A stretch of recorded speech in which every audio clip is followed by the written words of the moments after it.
La compagnie Caravelle présente Carnet d'art, podcast.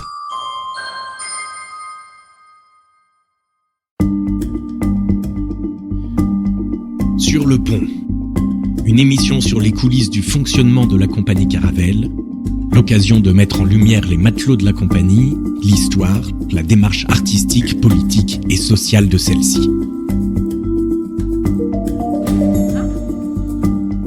J'espère que je serai... Allez, je ne pose pas de questions. Oui, voilà. Voilà. C'est parti.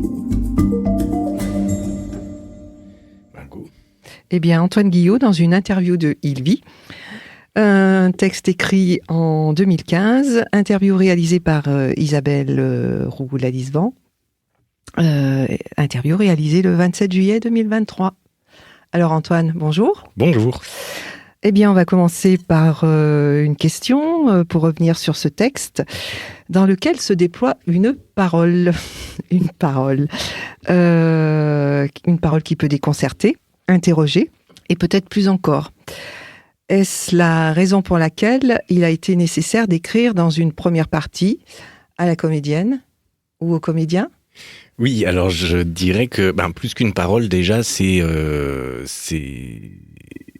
enfin, ou en tout cas, c'est une parole qui vient d'un corps. C'est pas une parole détachée comme ça. Ça peut paraître être une parole poétique, mais en fait, c'est une parole. Mais sans doute qu'on en reviendra et que tu rebondiras dessus. Parole que j'appelle organique.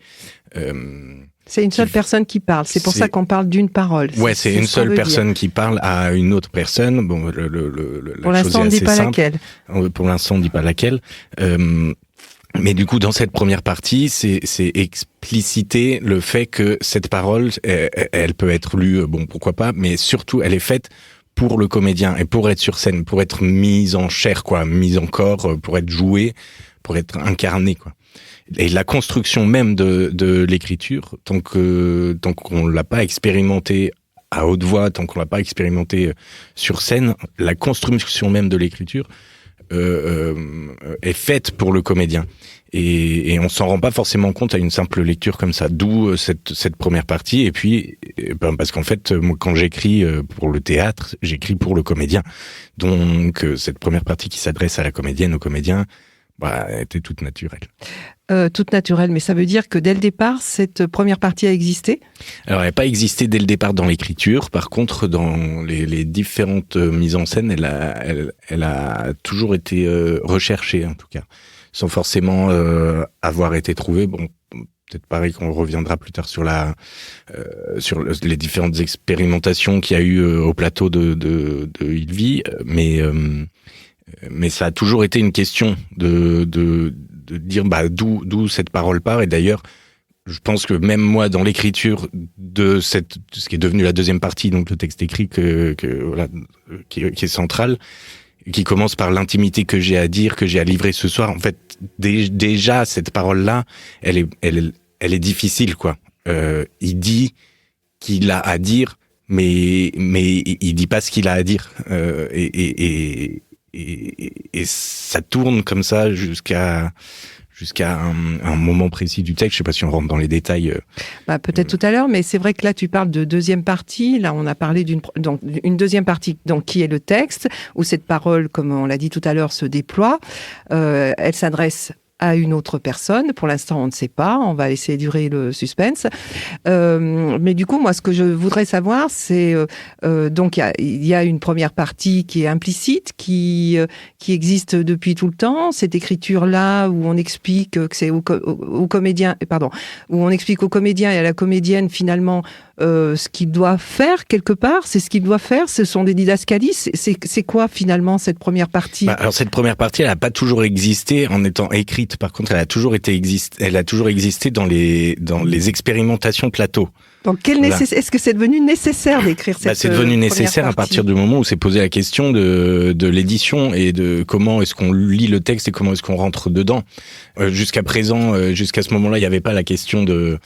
Et qu'est-ce qui a amené la question ? La question de l'édition et de se dire que quelqu'un potentiellement se trouve avec ce texte entre les mains, venant de nulle part, n'ayant pas vu aucune représentation, n'ayant pas spécialement de contact avec moi, etc. Du coup, c'est une introduction au texte pour comprendre d'où vient cette parole. Parce qu'en fait, elle est quand même complexe, cette parole, dans une apparente simplicité. Et puis dans une apparente poésie, en fait, elle est assez torturée, assez complexe. Assez torturée, assez complexe dans quel sens? Dans le sens où on comprend pas d'où elle vient, ou oui, à qui elle en fait, je pense que c'est pas clair, ou alors c'est clair quand on arrive à se l'approprier. Typiquement, avec l'expérience, on sait que les jeunes ont un peu plus de facilité à se l'approprier que les moins jeunes. Ça s'explique, ça? Alors ça s'explique. C'est un phénomène, alors. Oui. Non, mais c'est pas. Non, mais je pense que ça s'explique assez simplement. C'est que parce que j'allais dire, il y a les jeunes qui se l'approprient assez facilement, et il y a la communauté queer aussi qui se l'approprie. Mais pour deux raisons. Donc ça veut dire que c'est adressé à un certain public. Non, et pas du autre. tout. Mais par contre, celui qui parle et d'où vient cette parole, justement de la réalité, vient d'une parole de jeune homme. Et de la communauté queer. Donc ça veut dire qu'il existe une écriture spécifique quelque part. Non, mais par contre moi j'écris d'où j'écris. C'est ça. Voilà, puisque tu veux me faire dévoiler ma sexualité à tout le monde. Mais non, c'est pas du tout ça. Mais quelque part, ça. Non, mais j'écris d'où j'écris. Et je pense que sans le vouloir, il y a un type d'écriture qui parle plus à certaines personnes qu'à d'autres. Peut-être que c'est parce que j'ai écrit ça il y a quand même assez longtemps. Genre j'avais 25 ans quand j'ai écrit 26, enfin quelque chose comme ça. Et le temps a passé. Et le temps a passé, ça c'est sûr. Mais c'est surtout que, en fait, j'étais très jeune en écrivant ça. Et d'ailleurs, parce que ça part de faits réels, d'une histoire vécue. Oui. Cette histoire vécue, j'étais très jeune aussi quand je l'ai vécue. La personne en question qui était en face de moi, qui était avec moi, était encore un peu plus jeune. Donc, je pense que ça transparaît tout ça dans l'écriture. Il y a une sorte de maturité que j'avais pas, que j'ai sans doute aujourd'hui, que j'avais pas à ce moment-là. Je pense qu'il serait peut-être intéressant, tu parles d'histoire, on est peut-être un petit peu dans le flou là, est-ce qu'on pourrait pas quand même évoquer, dire de quoi ça parle? Ah ça y est, je peux en parler maintenant. Maintenant, oui, je crois que c'est le moment. Disons que c'est quelqu'un qui a 22 ans, qui va mourir, et c'est qui va mourir, et on l'imagine là, à 1 heure avant sa mort.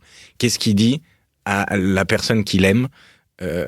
Qu'est-ce qu'il dit avant de mourir, et c'est cette dernière heure, c'est ces derniers gestes, c'est ces dernières paroles c'est beau avant de mourir.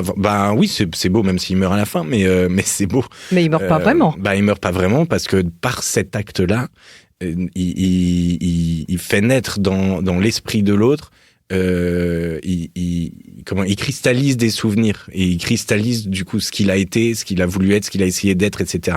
Donc en fait, il meurt pas, son corps meurt, mais pas son esprit, quoi, si on peut dire comme ça. Et puis, mais là peut-être que c'est pas le moment, mais il y a autre chose, c'est qu'il meurt pas vraiment, puisque à chaque fois que ce spectacle est lu ou joué, c'est sa parole qui est là, et du coup, ce qui est pas très nouveau en soi. Non, mais on cherche pas à être forcément nouveau. et du coup, si je reviens un petit peu en arrière par rapport à ce qui a été dit, où c'est compris par un certain nombre, par une certaine, enfin je sais pas comment dire, une catégorie de personnes, c'est compris par les jeunes en tout cas. Mais c'est compris par tout le monde. Le spectacle, par exemple, quand il est joué, est compris par tout le monde. Mais je parle de la lecture. La lecture pose plutôt problème. Et du coup, c'est cette nuance qui est à faire ici entre qui parle à qui apparemment est clair quand c'est joué, est moins clair pour une certaine catégorie de personnes quand c'est lu. Et c'est cela qui aurait nécessité aussi, dans une certaine mesure, l'écriture de cette première partie pour clore peut-être le chapitre sur cette première partie. Il y a de ça. Ou est-ce que c'est simplifier les choses à l'excès ? Non, de dire ça comme ça, oui, je pense que c'est un peu simplifier les choses, parce que on peut pas dire que y a une catégorie de personnes on peut pas dire que les plus de 30 ans ont pas accès à ce texte, avaient pas accès à ce texte avant. C'est pas ce que j'ai voulu dire non plus. C'est pas vrai, quoi. Par contre, ça peut être. Par contre, force est de constater que, embarrassé sans doute de plein de réflexes de lecteurs de littérature classique ou non, peut-être que l'accès à ce texte était entravé, quoi. Est-ce que ça veut dire pardon, je te laisse finir. J'allais sur autre chose, c'est que cette première partie, bon, il y a effectivement pour expliciter d'où vient cette parole et pour que, pour pas que ce soit une question, pas qu'on s'embarrasse de ça, parce que ça peut entraver l'accès à cette, ce qu'on appelle la deuxième partie, enfin le texte écrit. Mais il y a autre chose, c'est pour laisser la possibilité, et d'où l'adresse aux comédiens, aux comédiennes, pour laisser la possibilité à qui le veut de s'approprier la chose. Et cette première partie qui, quand je le travaille au plateau, quand je le mets en scène, cette première partie est co-construite avec le comédien qui en fait construit sa propre première partie. Donc il a une certaine liberté. Certaine, c'est assez certaine, oui. Grande liberté. Ah ouais, c'est une improvisation quelque part. Oui, oui, carrément. C'est une improvisation avec une écriture de plateau qui n'est pas terminée même. Avec une petite particularité, c'est que l'écriture de plateau, bon, c'est très courant et voilà. Mais une écriture de plateau qu'on ne termine pas avant les premières représentations, ce qui fait que au moment des représentations, ça continue à s'écrire. Est-ce que ça veut dire que le comédien est libre de s'approprier une première partie pour introduire le texte, du coup cette deuxième partie qui est le texte en soi, qui est cette parole délivrée Ouais, pour introduire, mais c'est alors pour introduire du coup introduire, ça, parce que ça, il s'agit d'amener la parole. Ça cloisonne un petit peu. Il s'agit d'amener la parole. D'amener la parole et encore une fois et le geste ou le corps. De se plonger, c'est un petit peu comme une sorte de cette première partie, c'est aussi un peu comme une sorte de training pour rentrer dans le corps du texte écrit qui est la deuxième partie. Et du coup, c'est une sorte de rampe de lancement ou de tremplin avec d'ailleurs un passage, en tout cas par exemple dans la version en mandarin à Taïwan, un passage entre la première et la deuxième partie qui n'est pas visible. C'est-à-dire qu'on se rend compte qu'au bout d'un certain temps, que l'acteur était plus dans une parole directe, improvisée, puisque ça reste visible et c'est un des effets recherchés. Mais on s'en rend compte plus tard qu'il a commencé la deuxième partie et qu'il est en train de dire un texte écrit, quoi. Ça veut dire que ça s'enchaîne naturellement? Ça s'enchaîne naturellement, c'est sans transition, comme disait PPDA. C'est ce que tu veux dans ce texte, que les choses s'enchaînent. Ouais, ça coule. Que la parole s'enchaîne, en fait, que ça coule. Ça coule de source, quoi. C'est à partir du moment où les gens rentrent dans la salle et voient déjà le comédien qui est là, le spectacle a commencé. Lui, il est déjà dans son processus et il sait que une heure après, il va mourir. Est-ce que le comédien sait déjà qu'il est là? Est-ce que c'est écrit dans le texte, ça? Le comédien est installé, il regarde le public s'installer. Ça, j'en sais rien, puisque j'ai pas fini d'écrire ce texte. Donc, mais si, il est fini, non? Ou c'est libre au comédien de faire comme il en a envie, ou à la comédienne, n'oublions enfin les deux, comédien, comédienne, est-ce que c'est une liberté qui lui est laissée ou est-ce que c'est intéressant justement qu'il voit entrer le public? Toi, quand tu l'as joué, c'est ça, c'est que évidemment qu'il y a liberté, et puis ce serait complètement contradictoire si je disais qu'il n'y avait pas cette liberté-là, mais par contre, pour moi, dans la logique, et puis moi, dans ma lecture de la chose, et pourquoi avoir construit cette première partie, cette deuxième, et puis on parlera après de la troisième, j'imagine, oui, le comédien est là dès le début, et en fait, c'est le spectateur c'est le regard du spectateur sur le comédien qui fait commencer le spectacle. C'est une nécessité aussi qu'il soit là, quelque part. Pour moi, oui. Mais là, je parle plus du point de vue de l'auteur, mais de celui de metteur en scène. De point de vue que je dissocie complètement. Et si le comédien n'était pas là? Il serait pas là. Mais est-ce que ça changerait les choses finalement? Du coup, ça dévie un petit peu le sens de cette première partie. Mais pourquoi pas? Tout est possible. Alors, est-ce que du coup, est-ce que ça veut dire que c'est aussi une écriture novatrice, une écriture nouvelle, et dans quel sens elle serait nouvelle? Je sais pas. Je pense que c'est pas à moi de dire si elle est nouvelle ou pas. Et puis. Mais dans le sens où justement ça peut être interprété, compris. On sait pas d'où elle vient. Bon, c'est vrai que ce serait pas le premier texte qui serait comme cela. C'est pas du tout l'ambition, la prétention de ce texte et de cette démarche. Par contre, dans la démarche et d'écriture et de mise en scène, dans la démarche c'est une façon de faire du théâtre que j'essaye de faire la mienne la plus honnête et sincère possible, qui me paraît la plus juste par rapport à moi, ce que je suis, à pourquoi je fais du théâtre, par rapport au monde dans lequel je suis, parce que le fait de faire du théâtre à Taïwan, c'est pas la même chose que de le faire à Aix-les-Bains. On en parlera de ce théâtre à Taïwan, ça a l'air très important. C'est une étape importante. C'est clair, c'est une étape importante. Il y en a eu d'autres. Mais auparavant, j'ai envie de poser cette question. Est-ce que ça veut dire que cette écriture-là s'est imposée de parler, de mettre en place cette parole comme... Est-ce qu'on pourrait expliquer la mise en place de cette parole aussi, finalement? Qu'est-ce qu'elle a de particulier? Et qu'est-ce qui fait que parfois, elle n'est pas forcément comprise? Ce qui ne veut pas dire que... en tout cas, quand elle est lue, parce que quand elle est jouée, tu l'as dit tout à l'heure, il n'y a pas de problème. Quand elle est lue, c'est plus un problème, d'où la nécessité d'un théâtre qui serait joué. En tout cas, un texte qui est fait pour être joué. Qui engage le corps, qui engage la parole, qui engage le geste, un geste théâtral nourri par cette parole-là. Alors, j'ai deux réponses, parce que je crois qu'il y a deux questions aussi. Déjà, la nécessité de cette parole, il y a de fait une vitalité, il y a de fait un nécessaire, puisque c'est une parole imaginée avant la mort, quoi, et toutes les choses qui n'ont pas pu être dites avant ce moment-là. Et il faut les dire pour pouvoir partir en paix, et puis pour pouvoir, en paix. Pour pouvoir partir, en tout cas, il faut ranger les placards, quoi, et il faut que l'autre entende certaines choses aussi, parce que le rapport à l'autre est très important. Donc cette vitalité, cette nécessité, elle est de fait dans l'essence de cette parole. Ensuite, je pense que c'est aussi un rapport à l'écriture qui fait que je pense que même dans la lecture, quand je lis un roman ou une BD ou même un essai, souvent je me surprends à lire à haute voix, quoi, parce que je pense que j'ai un rapport physique, quoi, à la langue. Et donc ça, peut-être qu'on touche quelque chose d'intéressant. Ça démontre peut-être, c'est peut-être le symptôme du rapport du lecteur à la langue qui donne est-ce que j'arrive à saisir ou pas? Parce que d'ailleurs, par expérience, je me souviens pas, quand il y a un rapport à la scène d'une manière ou d'une autre, généralement l'accès au texte est plus facile, est plus évident en tout cas, ou alors plus intuitif. Il y a quelque chose qui se joue comme ça, quoi.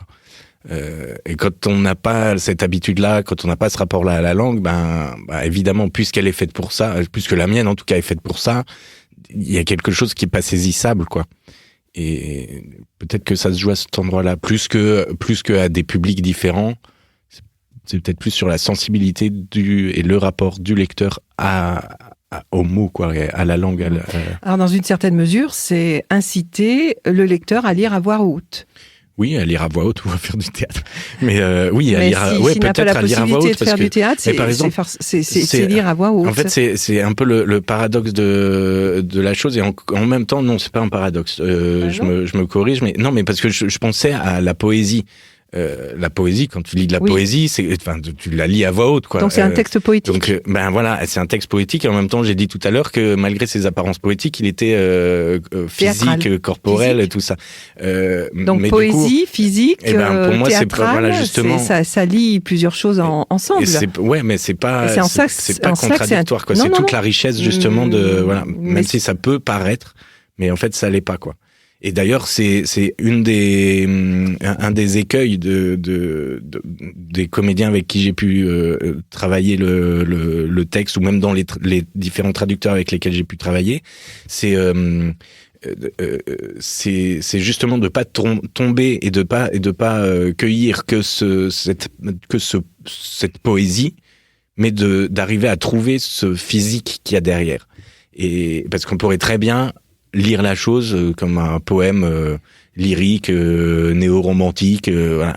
Un long poème. Un long poème, oui, je sais pas combien de mots, mais oui, un long poème. Bon, mais ça, après, pourquoi pas. Oui, mais un long poème... fait ce qu'on veut. Divisé en tableaux ? Est-ce qu'on peut dire ça ? Alors, divisé en tableaux, oui, je me pose la question de la nécessité de cette division-là aujourd'hui.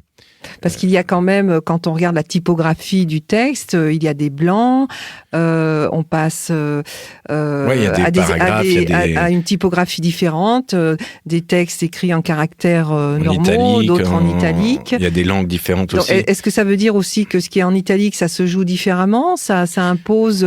En tout cas, dès l'écriture, ça a un statut différent. Après, encore une fois, le traitement au plateau... Et même en langue différente. Voilà. Et même en langue différente, oui. Donc on a français, anglais... Et espagnol. Et espagnol. Dans la version française, oui. Et quel était l'intérêt, justement, de travailler le texte ou de dire le texte en différentes langues ? Est-ce que ça contribue à rendre le texte poétique, à lui donner une couleur différente en fonction de ce qu'on veut dire ? Je suppose que les textes choisis en espagnol... ces textes-là en fait, devaient être en espagnol et devaient pas être en anglais, et comme ça, ceux qui sont en anglais devaient pas être en espagnol. Ça, c'est très concret dans l'écriture, dès l'écriture. C'est-à-dire que, alors, je me souviens en nombre de pages, mais quand mon cahier, mon impression à la mise en scène, du coup, ça veut rien dire, mais il y a quand même un premier petit tiers du texte où il est là, il rappelle des souvenirs, il construit des souvenirs, il essaye d'interpeller son autre, mais on se demande... Tu dis il. Le personnage qui parle, le protagoniste, voilà. Mais on se demande ce qu'il fait, on se demande où il veut en venir, qu'est-ce qu'il cherche, enfin voilà. Dans un premier temps, mais après on comprend. Dans ce premier tiers, jusqu'à ce que il commence à parler en espagnol. Et en fait, c'est moi dans l'écriture, je me suis dit, mais comment ça va là, il tourne en rond, mais pourquoi j'arrivais pas à mettre les mots en français sur, j'arrivais pas à mettre les mots. Je me posais même pas la question des différentes langues sur comment est-ce qu'il dit ça, comment il peut dire ça là, qu'il va mourir, qu'il est contaminé, qu'il va mourir, et j'ai tourné autour et pendant un moment, jusqu'à ce qu'il y ait eu il y a une première phrase, je me souviens plus exactement laquelle, mais qui m'est venue en espagnol, et du coup, je me suis engouffré là-dedans, et puis j'ai écrit cette page en espagnol. Elle est venue tout de suite, cette page en espagnol? Ah ouais, une fois qu'il y a eu ce déblocage, après, mais de toute façon, c'est comme ça que j'ai écrit le texte, quoi. Non, mais je veux dire tout de suite, est-ce que ça a été dans l'alignement, pardon pour l'expression, des tableaux, ou est-ce qu'il a fallu un temps avant de de toute façon, le texte a été écrit en 3 jours, hein, donc il y a pas eu, tout s'est fait très rapidement, mais je te dis, une fois que quand j'ai été face à ce blocage de, là, on est déjà à page, je sais pas combien, là, il faut quand même qu'il se passe quelque chose et qu'il lui finisse par lui dire, quoi. Et je n'arrivais pas à l'écrire en français. Et donc, il y a ce truc qui est venu en espagnol. Ce blocage? C'était une espèce de blocage? Parce que c'est impossible à dire. Et puis parce que c'est trop douloureux. En fait, dire. Mais si jamais ce texte est traduit en espagnol, alors là, dans la traduction en espagnol, mais il est traduit en espagnol, et dans la traduction en espagnol, la partie en espagnol est en français. D'accord. Voilà. Donc effectivement, il y a un jeu dans les traductions, de langue par exemple en mandarin, la partie qui est en espagnol, elle est en cantonais. Donc c'est des langues qui sont proches, où il y a des sonorités, des mots qu'on peut reconnaître, mais sans forcément comprendre. Enfin voilà. Mais du coup, ça pose pas un problème de compréhension? Par exemple, les personnes qui ne parlent pas espagnol, est-ce que ça pose un problème? Oui et non. Encore une fois, ça dépend. Alors c'est très intriguant. mais est-ce qu'on a par exemple des mots on a des mots, par exemple, à un moment il dit 3 fois, il répète 3 fois moriré. Bon, il n'y a pas besoin de faire l'espagnol pour comprendre. On sait pas de quoi il meurt. Non, on sait pas, mais il le dit jamais. Non, il le dit jamais, mais on peut le comprendre. Estoy contaminado, voilà. Pareil. Ces termes-là. Mais dans les autres langues, ça ressort, ça ou pas? Voilà, alors après c'est plus ou moins compliqué, mais par exemple en russe, la partie en espagnol est en kazakh. Donc là, la distance est un peu plus grande. Donc, voilà, à chaque fois, on s'adapte et ce sont des choses différentes, quoi. Mais c'est quand même nécessaire que ces mots-là, donc contaminer, mourir, pour ne parler que français, soient explicites dans les autres langues.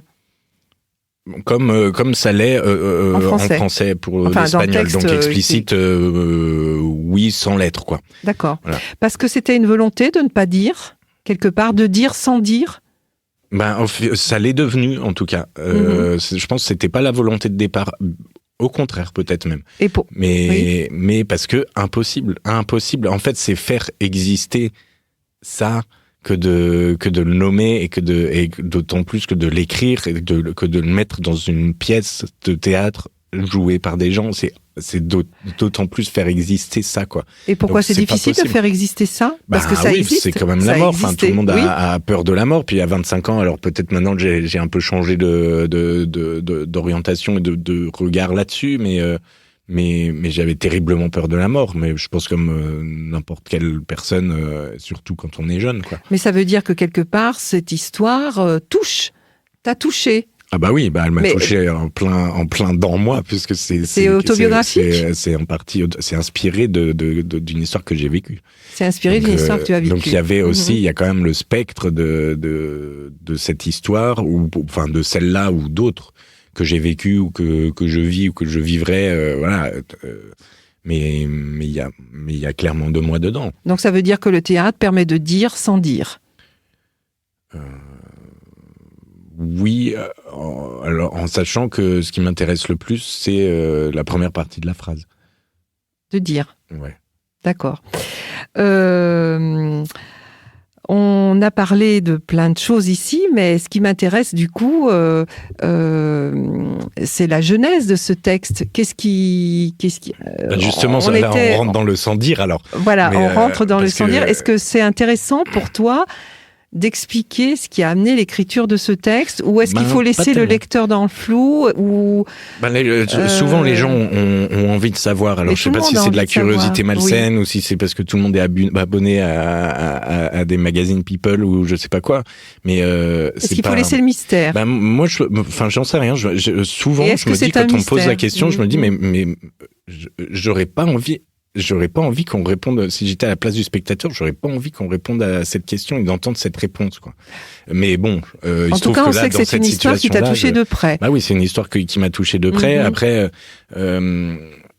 sans rentrer dans les détails, mais c'est le fait d'avoir perdu quelqu'un que j'aimais, qui m'aimait, voilà. Non, mais je dis tout sans forcément rentrer dans les détails. C'est sûr que une fois qu'on a dit que cette histoire m'a touché de près, on dit tout aussi. Cette histoire. Oui, et puis finalement, c'est pas l'intérêt. C'est pas l'intérêt. En fait, c'est ça. Est-ce que c'est intéressant finalement de savoir si ça existait ou pas? Le théâtre, c'est l'art de dire sans dire. Le sans dire, en fait, il m'intéresse pas. Ok, on peut dire. Le dire ne t'intéresse pas. Non, c'est le dire. Le théâtre, c'est ce que dit. Ce texte-là qui est intéressant. Oui, et ce que dit ce texte, c'est pas d'où il vient, est-ce que moi, voilà, d'où il vient. En fait, c'est pas ça le plus important, quoi. Non, c'est pas ça le plus important, mais parfois parce qu'on se demande pourquoi Shakespeare a écrit Le Songe d'une nuit d'été, quoi. Bon, il est plus là pour répondre, mais c'est pas la question. Et peut-être qu'il y a une grande part d'autobiographie dedans. Ça, est-ce que quelque part, quand tu joues ce spectacle, ou quand tu le lis, parce que je sais qu'il existe des lectures de ce texte, quand il y a des échanges avec le public, est-ce que c'est quand même, c'est pas une question qui revient, ça? De savoir si c'est autobiographique tout ou le temps, pas. Mais parce que donc c'est bien que ça intrigue. Oui, mais en fait c'est alors même si c'est pas l'intérêt. Parce que c'est moi aussi qui met le doute, quoi. Justement dans cette première partie. Où c'est le comédien qui parle, c'est pas encore le personnage, où c'est le comédien qui se transforme en personnage, et encore, du coup, c'est le comédien qui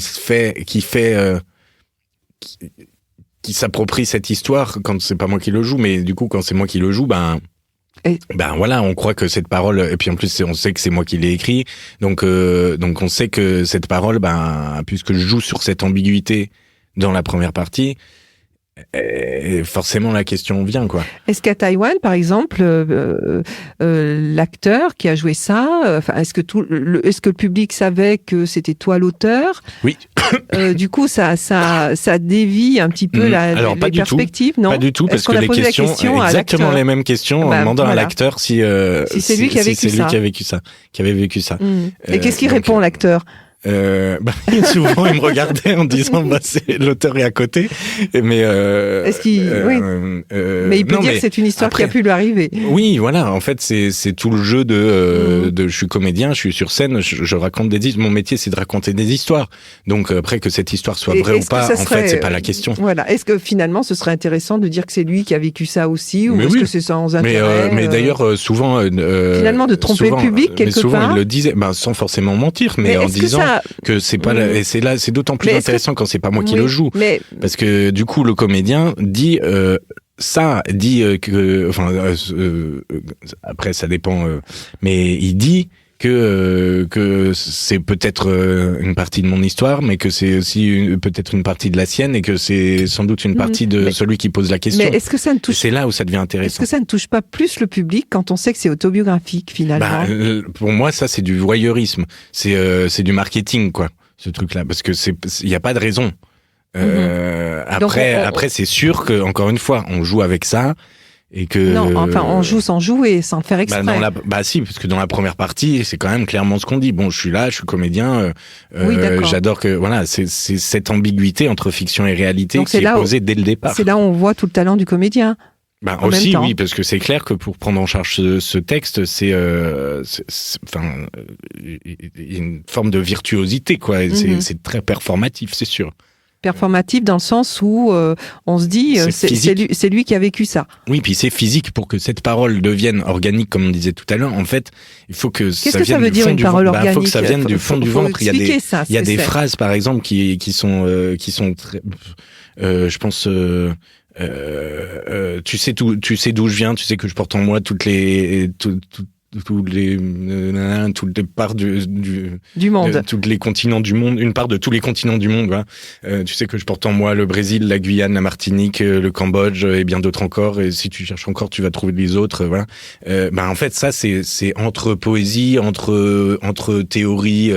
Un truc pseudo-théorique ou pseudo-philosophique. Mais alors, quand cette parole doit devenir organique, quand dans une discussion comme ça entre nous, comment est-ce que je fais pour te sortir une phrase comme ça? Faut aller chercher l'état qui fait que, oui, cette phrase, elle doit sortir là, à ce moment-là, parce que l'état nécessite, a besoin de cette phrase-là. Et donc c'est tout le travail qu'on fait avec, au plateau dans la mise en scène, dans les mises en scène, de trouver cet état de corps qui justifie quelque part cette parole-là, qui et c'est là où qui est poétique, mais du coup dans la vie quand tu parles, et que tu vas mourir, tu t'amuses pas à parler en poésie, quoi. C'est un lien entre le corps et l'esprit. Mais en fait, c'est même plus que ça. C'est la conviction qu'il n'y a pas de différence entre le corps et l'esprit. Donc les deux sont étroitement liés. C'est la même chose. Et c'est ce qui donne la puissance de la parole ? Sans doute, c'est ce qui donne. C'est pas ce qui donne la puissance de la parole, c'est ce qui donne l'essence même de la parole, l'essence même de la langue. Et on en revient à ce qu'on disait tout à l'heure, de la langue. À mon sens, j'ai un rapport très physique à la langue, mais parce que c'est l'essence de la langue. Le langage, c'est un corps ou des corps qui parlent les uns avec les autres, contre les autres, etc. Donc, et pour en plus pouvoir être l'un contre ou l'un avec l'autre. Donc c'est une véritable performance. Ah bah oui. Oui, c'est une vraie performance pour l'acteur. Donc, et si on résumait cette performance, elle consiste en quoi du coup ? Si on avait à la définir, et je crois que tu as une théorie sur le théâtre qui porte là-dessus, mais sans aller jusque-là. C'est-à-dire que, alors, si on avait à définir cette performance, disons que... C'est ce que tu attends, en tout cas, des comédiens qui jouent ton texte. Oui, c'est ce que je cherche, en tout cas, quand je mets en scène mon texte. Mais pas que dans celui-là, d'ailleurs. Pas que dans celui-là, non, c'est une recherche, c'est une esthétique, une recherche globale d'un théâtre, d'une démarche que je me construis depuis des années, qui est en fait de chercher l'animalité, d'éteindre le cerveau gauche pour laisser place au cerveau droit, qui est bien trop, à mon avis, entravé. C'est le fait de devoir être instinctif, c'est le fait et du coup quelque part de perdre le contrôle. C'est des mots puissants, ça. Animalité, instinctif. Oui. Il faut être un très bon acteur. Alors faut être un très bon acteur parce que il faut le trouver quelque part. Cette animalité, cette instinct. On l'a tous en nous. Oui, mais il faut le trouver. Il faut savoir où le trouver. Il faut faire le chemin pour le trouver. Et toi, en tant que metteur en scène, tu arrives, par exemple, à Taïwan, puisque tu as mis en scène Il vit à Taïwan en il y a pas longtemps. C'est une étape octobre, là, mais il sortira au mois de février 24. Oui. Ouais. Mais du coup, comment on arrive à même chez les très bons acteurs, je suppose que ça doit être quand même assez difficile d'arriver à trouver ce côté animal, ce côté instinctif qui finalement, est-ce que ça va pas à l'encontre d'un texte poétique, d'un texte qui fait parler les mots et qui fait entendre une parole en fait, qui va peut-être justement à l'encontre de ce qui est animal ça peut paraître à l'encontre, instinctif. mais en fait c'est un repas complet, quoi. Donc du coup il y a de la poésie, mais la poésie, puisque l'âme, l'esprit est pas opposé ou complémentaire ou je ne sais quoi avec le corps, puisque c'est la même chose. Donc ça veut dire que la poésie et l'animalité, c'est la même chose. Dans quel sens c'est la même chose? Ça veut dire que est-ce que l'homme est poétique sans le savoir? Sans doute. Alors là, comme c'est toi qui fais de la poésie, qui fait de la prose sans le savoir. mais c'est performatif parce qu'en fait on va chercher quelque chose qu'on n'a pas l'habitude d'aller chercher dans notre vie au quotidien, parce que on va pas faut être civilisé, quoi, voilà. C'est une invitation au voyage animal et instinctif. Oui, mais je pense que c'est pour ça que dans le travail, dans la recherche, il y a le travail de la transe aussi, il y a toute la question de la transe, donc tout ça est lié. Ça, après, c'est la troisième partie. Même si c'est la troisième partie dont on n'a pas trop parlé, mais effectivement, et c'est en fait, c'est comment est-ce que le comédien perd quelque part le contrôle mental, quoi, de lui-même, de son rapport du rapport à sa parole, etc. Et comment est-ce que c'est aussi. Oui, sur le moment oui et non, parce que oui, sur le moment il perd le rapport au monde, mais par contre il perd pas le rapport à l'environnement dans lequel il est, ni à ce qu'il dit. Pas à ce qu'il dit, puisque ce qu'il dit c'est dans lui et en même temps il parle de la mort, donc c'est vraiment le rapport au monde existe quand même. Mais est-ce que du coup est-ce que c'est pas rentré dans c'est du théorique parce que le comédien sur scène il pense pas au rapport à la mort, au monde et machin. Il se laisse emporter. Il se laisse emporter, et puis à ce moment-là, c'est un animal, quoi. Je me souviens, parce qu'on n'a pas cité son nom, mais du coup le comédien Chi Wei-tseng à Taïwan, il y a des moments où c'était, je peux utiliser le mot pour le spectacle, mais c'était presque dangereux que je l'arrête dans une scène ou il y a des moments, il fallait que je sente le moment où je pouvais l'arrêter, parce que sinon, ultra violent pour lui, quoi. Oui. D'accord. Donc voilà, c'est une. Mais est-ce qu'il y a du coup des passages où on attend plus ça que d'autres? Où on attend que le comédien soit plus dans sa recherche animale, instinctive que d'autres, ou alors est-ce que c'est lui qui décide à ce moment-là, pour caricaturer, pardon, est-ce que c'est lui qui gère la chose, ou est-ce que c'est toi qui te dis à ce moment-là il faut qu'il soit animal, à ce moment-là il faut que ce soit instinctif, et à d'autres il faut que ce soit différent? Enfin, forcément, il faut qu'il y ait des variations. Non, mais en fait, il l'est tout le temps. Il l'est tout le temps. Par contre, il y a une progression visible qui, au départ, il part comme un être humain normal, quoi, comme vous et moi, voilà, et presque au même niveau que le spectateur. Sauf que c'est lui qui prend la parole et qui va mobiliser la parole, et qui va monter sur scène, donc qui monte sur scène, donc il a un statut particulier, mais et qui glisse petit à petit fait cette bascule, quoi. Mais en fait, cette bascule, elle se fait progressivement tout au long du spectacle. Donc et puis par à-coup, une progression pas régulière, mais il y a une progression, d'où cette troisième partie où tout est dit. Il n'y a plus de mots possibles, nécessaires. Par contre, c'est la dernière exultation physique, quoi, corporelle, animale, du coup, pour le coup, avant de s'éteindre. Elle est nécessaire, cette troisième partie, indispensable? Oui, elle l'est parce que dernière exultation. Du coup, cette dernière partie, si j'ai bien compris, plus de mots. Plus de mots, non. Donc c'est quoi? cette troisième partie? Comment C'est l'expliquer? Et, alors, non seulement comment l'expliquer, mais comment la justifier? C'est comme si... il a tout dit. Et à ce moment-là, le corps est libéré est libéré de l'autre, quoi. Il reste plus que lui. Et c'est ces dernières 5 minutes avant qu'il n'y ait plus rien. C'est une sorte de... plus rien, c'est sa mort? Oui. Mm-hmm. C'est une sorte de Big Bang ou c'est une danse quelque chose macabre comme ça, quoi. Non. C'est plus chant du cygne. C'est plus un chant parce avant qu'il la a mort. pas. Ouais, mais en fait, encore une fois, lui, je pense qu'il pense pas à. Il sait, mais il y pense pas, quoi. Alors ce attends, à quand quoi tu il pense, dis il sait, il y pense pas. C'est quoi ce à la mort. Il pense pas à la mort. Il pense pas à la mort. Par Mais contre, il sait quand même qu'il va mourir. Mais en fait, il sait, il le sent. Mais c'est une délivrance quelque part. Ouais, c'est plus une ouverture, une délivrance.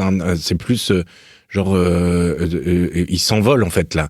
Donc c'est un sas entre la vie et la mort. C'est un dernier cri, un dernier. Je suis là, mais je vais mourir. C'est ça. C'est une dernière façon de s'exprimer. C'est plus un autre moyen d'expression. Voilà. Oui, c'est un autre moyen d'expression. Je cherche une image ou quelque chose qui est. C'est en fait. Voilà, tout ce qui me reste, je le pose là. Mm-hmm. Et après, je suis vide, il n'y a plus rien. Après, c'est fini. Et là, je me vide de tout. Donc, on peut même imaginer que pendant ces dernières 5 minutes, il revit en ultra accéléré les 22 ans de sa vie, quoi. En transe, une espèce de transe. Et du coup, en transe, parce que est-ce que c'est une le danse? comédien, oui, c'est une danse, mais qui est pas du tout calé, quoi. À chaque fois, c'est quelque chose de différent, c'est dans des énergies différentes, parce que l'environnement est pas le même. Qui rejoint ce côté animal, instinctif aussi, donc on retrouve dans les parties lues, enfin dans les parties plutôt jouées. Et du coup, moi j'ai une question, parce que je sais que ce texte, tu en fais des lectures. Oui. Et du coup, il y a la mise en scène. Donc forcément, dans la lecture, il n'y a pas cette troisième partie. Est-ce qu'elle manque, du coup ? C'est une bonne question. À moi, elle me manque. Et en même temps, la façon de finir la lecture après le dernier mot, la façon de partir, de sortir de scène à la fin de la lecture, c'est chargé de tout ça, quoi. Mm-hmm. Et du coup, mais elle me manque, ouais. Mm-hmm. D'accord. Et est-ce que ça veut dire que la lecture, à elle seule, ne parvient pas à traduire toute la portée du jeu, du comédien, forcément, quelque part, mais tu dis de la façon dont ça se finit, finalement, c'est chargé de tout ça. Donc, comment se finit la lecture ? Je prends les feuilles du pupitre, je les poser sur l'avant-scène. Là, ça rejoint ce que je disais tout à l'heure. Je vide tout les dernières choses que j'ai, je m'en dépouille, et puis je m'en vais. Très simplement, quoi. Donc ça veut dire que la transe, c'est un dépouillement aussi. Oui. D'accord. On a parlé des différentes traductions, enfin en tout cas elles ont été évoquées. Donc apparemment c'est un texte qui parle à tous et qui parle à d'autres langues. Pourquoi le mandarin ? Pourquoi Taïwan ? Qu'est-ce qui... Après c'est les rencontres qui ont fait ça, mais c'est sûr que force est de constater que le texte se cantonne pas en tout cas n'a pas besoin pour être saisi ou pour prendre du sens, n'a pas besoin d'une lecture d'un cadre du cadre culturel, social, etc., dans lequel il a été écrit, qui est le français. Donc oui, il n'y a pas besoin de ce cadre-là. il dépasse, enfin, il est ailleurs qu'à cet endroit de lecture culturelle, quoi. C'est un texte actuel. Ah bah oui, je pense que... Ce qui explique aussi les différentes traductions. Tu peux peut-être rappeler les différentes traductions. Oui, bah pour le moment, il y a... j'en oublie toujours. Mais pour le moment, il y a le russe, l'espagnol, l'anglais, le portugais, le mandarin et en cours, enfin prochainement, l'arabe. Donc une histoire actuelle qui parle à toutes les langues, forcément, et du coup, on se dit à tout le monde. C'est un texte qui a mis longtemps pour être écrit, qui a été 3 jours. 3 jours. Ouais. Et qu'est-ce qui explique ce jet? Ça devait sortir, ça faisait longtemps que ça ruminait dans ma tête. En fait, je l'écrivais, je pense, depuis 1 an. Mais c'est un matin, je me suis levé, je me suis dit, là, faut que j'écrive là. Et j'ai commencé à écrire et je me suis pas arrêté pendant 3 jours, 3 nuits. Et je faisais des siestes sur mon bureau. Mais ça devait sortir. Et on en revient à la nécessité de cette parole dont on parlait tout à l'heure. Il y avait la nécessité de l'écriture de cette parole. Donc c'est dans l'essence. Cette nécessité, cette urgence, ça doit être dit, quoi. Ça doit être écrit, ça doit être entendu. C'est dans l'essence. Est-ce que c'est un texte qui finalement a une fonction didactique, qui apporte un enseignement, qui cherche à transmettre quelque chose, une idée, alors j'aime pas dire le mot message, mais en tout cas... toujours, c'est la fonction, c'est une des fonctions de l'art. Après, je m'appelle ni Voltaire ni Diderot, quoi, mais et puis c'est pas, mais quelles ont été par exemple les réactions du public lorsque ce texte est lu et lorsqu'il a été mis en scène? Tiens, c'est une question intéressante. Est-ce que les réactions du public sont finalement différentes lors d'une lecture et lors d'une mise en scène? Puisqu'il y a souvent des bords plateaux qui permettent justement de faire un échange et de voir quelles sont les réactions de ce public. Est-ce qu'elles sont différentes? Il y a pas longtemps, il y a eu une lecture qui a été proposée à des adolescents. Il y a pas longtemps non plus, il y a eu une mise en scène qui a été proposée à un public taïwanais. Donc, si on analyse un petit peu... En fait, je pense la première chose, c'est que en fait, c'est difficile. Ce qui me pose problème, c'est le public d'adolescents, justement. Qui est très réceptif. Qui est très réceptif, mais du coup, je sais pas, parce que qui se sent très concerné par le texte. Justement, ma réponse, ce serait et qui est très ému par le texte, il faut le dire. En fait, le public se l'approprie. Je me souviens d'une personne. Je me souviens d'une personne à Taïwan qui était d'ailleurs pas taïwanais, qui était japonais. Alors pour le coup, en plus lui, il avait la barrière de la langue parce qu'il avait 2-3 notions de mandarin, mais il comprenait pas tout ce qui était dit. Et sensible au jeu, alors. Sensible au jeu, ouais. Donc il rejoint le côté animal et instinctif. Oui, parce du coup, ça lui a parlé. On n'a pas besoin. Il y a des francophones qui ont vu le spectacle à Taïwan, qui parlent pas un mot de mandarin et qui ont été captés par la chose, parce qu'il y a le jeu, il y a l'animal, il y a la performance derrière, enfin voilà, il y a à boire et à manger de toute façon dans cette mise en scène. Mais et je me souviens de la réaction de cette personne. On va dire que le public retrouve absolument tout ce qu'il faut retrouver dans un jeu performatif que tu recherches dans ton théâtre. Oui. Voilà. Oui, et du coup, cette personne a dit en bord plateau après. A dit, mais tout le long, j'avais l'impression, dès le premier mot de Chi Wei, donc le comédien taïwanais, j'avais l'impression de me voir que c'était moi là, c'est mon histoire, c'est moi, quoi. D'où cette idée quand même que la voix, la parole, que ce texte finalement revient à ce qu'on a dit au début. C'est-à-dire que ce texte qui est fait pour être joué est vraiment fait pour être joué, puisque des personnes qui ne connaissent pas la langue se retrouvent dans ce qui est dit, même sans forcément comprendre, mais par le jeu performatif de l'acteur. C'est ça, de l'acteur. Ouais, tout à fait. Après, la question, c'est est-ce que, dans quelle mesure un jeu performatif comme ça ferait pas le même effet sur des fables de La Fontaine, tu vois. Il faudrait tester à ce moment-là. Mais pourquoi pas.